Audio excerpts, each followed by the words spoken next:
Il-qasam tas-saħħa kien l-akbar xhieda ta' kif għandna nżommu n-nies fiċ-ċentru tal-politika tagħna.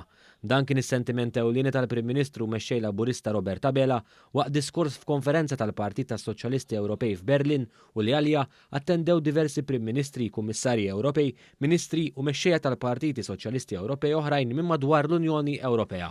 Fil-fatt din il-konferenza bit-tema With Courage for Europe, Dr. Abela saħaq dwar l-importanza li n-nies jinżammu fiċ-ċentru tal-politika u tenna l-importanza ta' ekonomija b'saħħitha. Dan sabiex wieħed jipproteġi s-saħħa tal-individwi flimkien mal-impjeg tagħhom. Fuq dan il-punt partikolari, il-Prim Ministru Robert Abela ċenna s-sitwazzjoni ta' Malta u kif fl-aħħar xhur il-Gvern Malti adotta politika li tieħu ħsieb is-saħħa u l-kwalità tal-ħajja. Dan fl-istess waqt l-ekonomija ta' pajjiżna komplet tikber aktar mill-medja Ewropea minkejja li ġiet miġġielda b'mod effettiv fil-pandemija.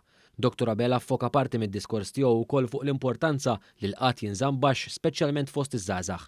Il-Prim Ministru tkellem ukoll dwar il-qasam tal-ugwaljanza wara li fi Brussell flimkien ma' 15-il mexxej ieħor iffirma ittra li tibgħat sinjal ċar favur id-drittijiet ta' persuni LGBTIQ+. Hawnhekk sostna li l-Partiti Soċjalisti jridu jibqgħu jkunu fuq ta' quddiem net biex jippromovu l-ugwaljanza. Dwar dan Dr. Abela temmiet kif Malta ftit tal-jimilu saħħet il-pożizzjoni tagħha fil-quċċata tal-klassifika ta' drittijiet tal-persuni LGBTIQ+ u sostna li hemm l-impenn li jsir iżjed għażmin li ġej.